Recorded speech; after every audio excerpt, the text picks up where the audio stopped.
नमः शिवाय। हर हर महादेव। जब ऋषियों ने कार्तिक स्वामी से ओमकार का महत्व और उसकी महिमा पूछी तो कार्तिक स्वामी ने ऋषियों की प्रशंसा करके पहले संन्यास की विधि और भगवान शिव के ज्ञान स्वरूप पूजन के बारे में बताया।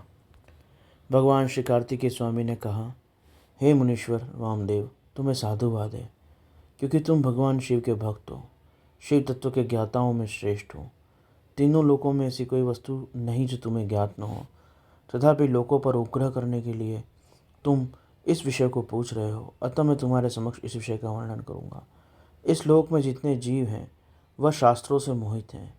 परमेश्वरी की विचित्र माया ने उन्हें परमार्थ से वंचित कर दिया है। वे ओमकार को नहीं जानते और ओमकार के अर्थरूप परमेश्वर को भी नहीं जानते। वे महेश्वर के सगुण और निर्गुण स्वरूप को नहीं जानते। भगवान शिव सगुण, निर्गुण और त्रिदेवों के जनक परब्रह्म परमात्मा है। मैं शपथ पूर्वक कहता हूँ कि यह सत्य है, सत्य है, त्रिसत्य है। मैं बारंबार इस सत्य को दोहराता हूँ कि ओमकार का अर्थ साक्षात शिव ही है। श्रुतियों, स्मृतियों, शास्त्रों, पुराणों, आगमों में प्रधानता से उसी ओमकार को बताया गया है। प्रत्येक शास्त्र और पुराण जो विभिन्न देवी देवताओं की बात करता है वो ओमकार के ही विभिन्न स्वरूपों की वर्णना करता है, महिमा करता है, जहाँ से मन सहित वाणी लौट आती है। जिस आनंद का अनुभव करने वाला पुरुष किसी से नहीं डरता तथा ब्रह्मा, विष्णु, इंद्र सहित यह संपूर्ण जगत और भूत इंद्रिय समुदाय सर्वप्रथम जिससे प्रकट होता है और वह परमात्मा कभी किसी से उत्पन्न नहीं होता, सबका कारण है, जो विद्युत, सूर्य, चंद्रमा के प्रकाश से भी नहीं दिखाई देता और स्वप्रकाशित है, जिससे सारा जगत प्रकाशित होता है।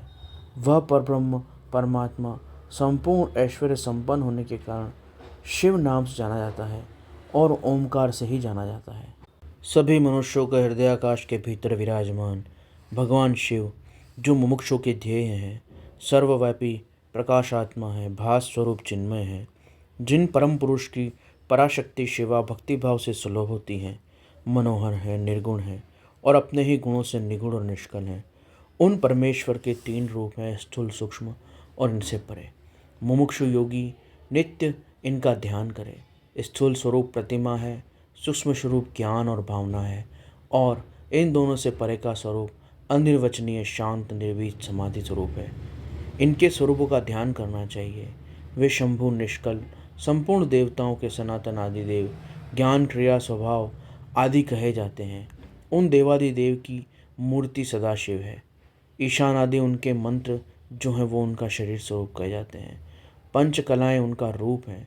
उनकी अंग कांति शुद्ध स्फटिक के समान है। वे सदा प्रसन्न रहने वाले हैं। उनका सुंदर मुख है, सुंदर भुजाएं और नेत्र हैं। ईशान मंत्र उनका मुकुट है। तत्पुरुष मंत्र उनका पुरातन प्रभु का मुख है।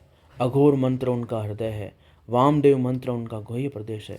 सदुजात मंत्र उनके पैरों के समान है। इस प्रकार वे पंच रूपमय, पंच मंत्रमय हैं। वे साक्षात साकार निराकार परमात्मा है।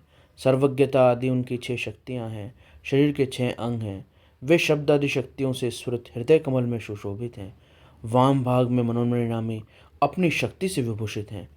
जिस संन्यास विधि का और जिस ओमकार की महिमा का वर्णन मुझसे करने के लिए आपने कहा है, उससे पहले यह समझना आवश्यक है कि मानव में और वैदिक समुदाय में 4 वर्ण प्रसिद्ध हैं: ब्राह्मण, क्षत्रिय, वैश्य और शूद्र। यह वर्ण व्यक्ति के कर्म और आचार से निर्धारित होते हैं। अतः जो सत्कर्म करने वाला, अहिंसक, अक्रोधी, ज्ञान की निष्ठा रखने वाला, सदाचारी, भगवान की भक्ति और श्रद्धा को मानने वाला, ईश्वर का भक्त, भगवान की भक्ति में तत्पर, साधना में तत्पर, सद्गुणों से संपन्न है, उसी प्रकार का व्यक्ति इस वेद अध्ययन में अधिकारी है। इसके अलावा जो व्यक्ति दुराचारों में, पापाचार, अनाचार, क्रोध, हिंसा, मांस भक्षण और गलत कामों में रत हैं, उन्हें इस अध्ययन में और इस ज्ञान में अधिकार नहीं है। श्रुति और स्मृति में वर्णित जो कर्म है, जो धर्म है, उनको करने वाले व्यक्ति को सफलता अवश्य मिलती है। यह वेदोक्त मार्ग है। इसे परमेश्वर ने स्वयं बनाया है। वर्ण धर्म, आश्रम धर्म, उसके पालन से जो मनुष्य इनका पालन करते हुए भगवान शिव की पूजा करता है उसे सायुज्य मुक्ति प्राप्त होती है। ब्रह्मचर्य का पालन करने से ऋषिगण तृप्त होते हैं, यज्ञ कर्मों का अनुष्ठान करने से देवता तृप्त होते हैं और संतान उत्पादन का कार्य करने से पितृ तृप्त होते हैं। इस प्रकार देवता, ऋषि और पितरों को तृप्त करके जो मनुष्य वानप्रस्थ आश्रम में प्रविष्ट होता है, उसको शीत, उष्ण, सुख, दुख आदि द्वंद्वों को सहन करके जितेंद्रिय, तपस्वी, मिताहारी होकर रहना पड़ता है। यम, नियम, योग का अभ्यास करना होता है, जिससे बुद्धि निश्चल और अत्यंत दृढ़ हो जाए। इस प्रकार क्रमशः अभ्यास करके शुद्ध चित्त हुआ पुरुष संपूर्ण कर्मों का संन्यास कर दे। इस प्रकार कर्मों का संन्यास करने के पश्चात ज्ञान के अभ्यास में तत्पर हो जाए। जो ज्ञान के अभ्यास में तत्पर होकर भगवान का ध्यान करता है, उसे भगवान शिव की ज्ञानमयी पूजा कहते हैं। अर्थात शास्त्रों के अभ्यास से चिदानंद स्वरूप भगवान शिव की निराकार स्वरूप का ध्यान करना एवं विवेक, वैराग्य द्वारा अपने चित्त को नियमित योग अभ्यास से परम तत्व में एकाकार करना, यह भगवान की ज्ञानमयी पूजा कही गई है। यह पूजा जीव की साक्षात शिव से एकता का बोध करा देती है। यह जो पूजा है, जिसमें ज्ञान स्वरूप ईश्वर को समझने का, उसके स्वरूप में स्थित होने का अभ्यास किया जाता है, यह यतियों और सन्यासियों के लिए है। यह निर्दोष पूजन है। मैं तुम पर प्रसन्न होकर लोक अनुग्रह की कामना से तुम्हें इसकी विधि बता रहा हूँ। इसकी योग्यता के संदर्भ में मैं पहले ही तुम्हें बता चुका हूँ। केवल सदोगुणी, सदाचारी, कर्मों का संन्यास कर चुके, पूरी तरह ईश्वर के मार्ग में तत्पर रहने वाले लोगों को ही इसमें अधिकार है।